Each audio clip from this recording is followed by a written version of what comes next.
گرفتاری نہیں کرتے، ان سے تو کوئی ریکوری نہیں ہوتی، وہ تو دندناتے پھر رہے۔ پاکستان میں آٹا مافیا ہو، مرچ مافیا ہو، دودھ مافیا ہو، ہر طرح کے تو مافیا عوام کے اوپر چھوڑے ہوئے، اور عوام بیچاری پستی رہتی ہے، اور یہ سارے معاملات جو ہے وہ برداشت کرتی رہتی ہے۔ اسمگلنگ بھی آپ دیکھ لیں ملک کے اندر ہو رہی ہے، جتنے بھی آپ بڑے بڑے سٹورز میں جائیں گے وہاں پہ آپ کو امپورٹڈ آئٹمز جو عام آدمی کو جو ہے وہ لانا منع ہے۔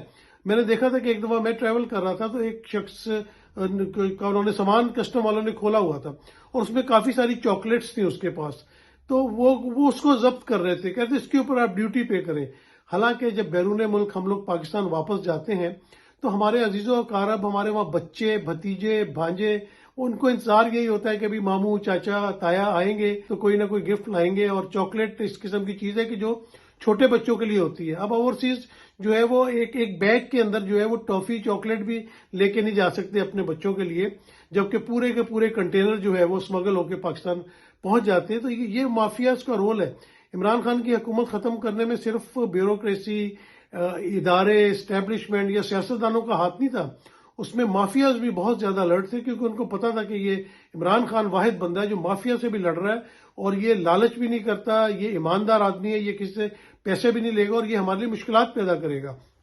آپ دیکھیں کہ جس ملک کے اندر لوگ بیماریوں سے مر رہے ہوتے ہیں، پتہ نہیں کتنی مشکلات سے لوگ علاج کے پیسے جمع کرتے ہیں، اپنی دوائیوں کے پیسے جمع کرتے ہیں، وہاں پہ ان کو جعلی دوائیاں تک سپلائی کر دی جاتی ہیں۔ جتنے سرکاری ہاسپٹلز ہیں وہاں پہ مافیاز بیٹھے ہوئے ہیں، دوائیاں چوری ہوتی ہیں، وہاں پہ سستے داموں لی جاتی ہیں، جعلی دوائیاں لی جاتی ہیں۔ مطلب عوام کے ساتھ آپ کیا سلوک کرنا چاہتے ہیں؟ عوام کو کسی جگہ تو آپ چھوڑ دیں، ووٹ آپ ان کا چوری کرتے ہیں، پیسے ان کے آپ چوری کرتے ہیں، دوائیاں ان کو جعلی دیتے ہیں، خوراک ان کے بچوں کو جعلی دیتے ہیں، دودھ جعلی دیتے ہیں۔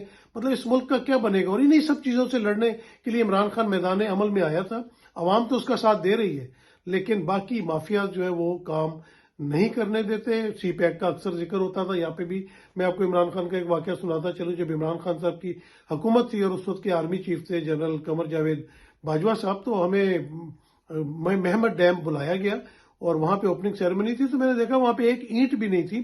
اوپننگ سیریمنی ہوئی اور سب لوگ گھروں کو واپس آ گئے، تو میں نے یہی سوچا کہ جس طرح تختیاں لگتی ہیں پروجیکٹ، پھر اس کے بعد بنتے ہیں نہیں بنتے ہیں، بہرحال 2 سال بعد پھر دوبارہ پرائم منسٹر ہاؤس سے انویٹیشن آئی، اس میں ہم پھر دوبارہ جب وہاں گئے تو ہم نے دیکھا کہ کتنا کام وہاں پہ ہو چکا ہے، چائنیز انجینئر موجود تھے، ہم نے ان کے انٹرویوز کیے، تو بڑی تیزی کے ساتھ کام چل رہے تھے۔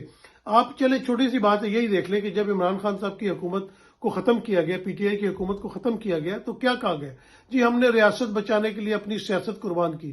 آپ نے کوئی سیاست قربان نہیں کی، آپ نے تو آتے ساتھ ہی اپنے کیسز معاف کروائے، نیب ترامیم کی، آپ نے تو فوری طور پہ سارے بینیفٹس اٹھانے شروع کر دیے۔ اور جی عمران خان کے دور میں ملک دیوالیہ ہونے جا رہا تھا، کہاں سے دیوالیہ ہونا جا رہا تھا؟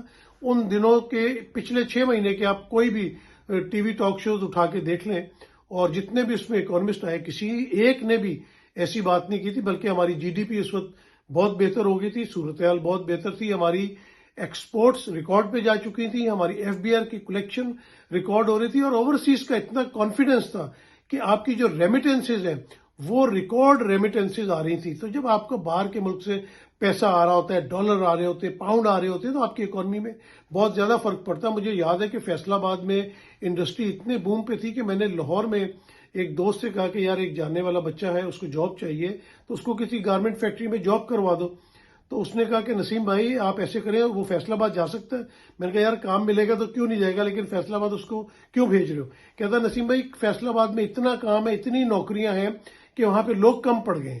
تو آپ یہ دیکھیں کہ عمران خان کے دور میں یہ حال تھا کہ نوکریاں زیادہ تھیں اور لوگ کم پڑ گئے تھے، بہترین اس وقت ایکسپورٹس آپ ہو رہی تھیں۔ آپ نے دیکھا کہ کووڈ میں بھی جس طرح سمارٹ لاک ڈاؤن لگایا تھا، یہ عمران خان صاحب کا ہی جو تھا آئیڈیا تھا نا، اور کتنا فائدہ مند ہوا کہ غریب کی دیہڑی نہیں ماری گئی، اور غریب کی دیہڑی دار کا تو ہمیشہ عمران خان نے خیال کیا۔ آپ نے کبھی دیکھا کہ نواز شریف دور میں یا پیپلز پارٹی کے دور میں غریب کا کوئی خیال کیا جائے؟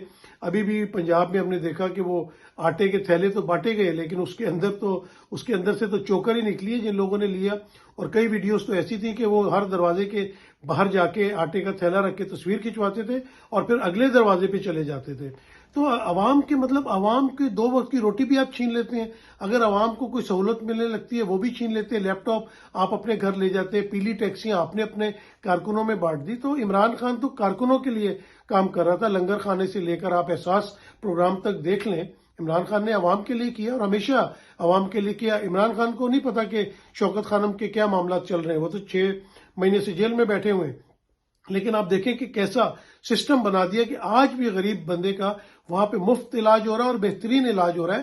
تو عمران خان یہی چاہتے تھے کہ پاکستان کا بھی سسٹم اس قسم کا بنا دیا جائے کہ غریب عوام کو جو ہے وہ بینیفٹ ملے اور غریب عوام تک جو ہے وہ 2 وقت کی روٹی ملے, اس کے بچے جو ہے برسر روزگار ہوں, ایک عزت کی اپنا زندگی گزار سکیں. اور آپ کو پتا ہے کہ پاکستان میں ہر گھر میں اولڈ ایج ہو یا بیماریاں کتنی ہوتی ہیں, لوگ آپریشن نہیں کرا سکتے, کوئی چھوٹا آپریشن ہے, بڑا آپریشن ہے, علاج کرانے کے لیے ان کے پاس پیسے نہیں ہوتے, دوائیوں کے ان کے پاس پیسے نہیں ہوتے, لوگ کتنے کتنے سال جو ہے بیماریوں میں مبتلا رہتے ہیں. اور عمران خان صاحب نے جب صحت کارڈ انٹروڈیوس کرایا تو اتنی عوام میں ان کو اس بات کی پذیرائی ملی. میں نے خود لوگوں کو خوش ہوتے دیکھے. ہماری ایک ملازمہ تھی, وہ بڑی خوش تھی کہ میرا شوہر 2 سال سے بیمار تھا, مختلف جگہ پہ علاج کے لیے جاتے تھے اور وہ آپریشن کا بتاتے تھے, لیکن میں آپریشن نہیں کرا پاتی تھی. اور عمران خان کے ہیلتھ کارڈ کی وجہ سے میرا شوہر کا پرائیویٹ ہاسپٹل میں بڑا اچھا آپریشن ہو گیا. تو عمران خان کی یہی پالیسی تھی کہ وہ اوپر سے جتنے بینیفٹس ہیں وہ نیچے عوام تک پہنچانے دینا چاہتے تھے, جس کی بہت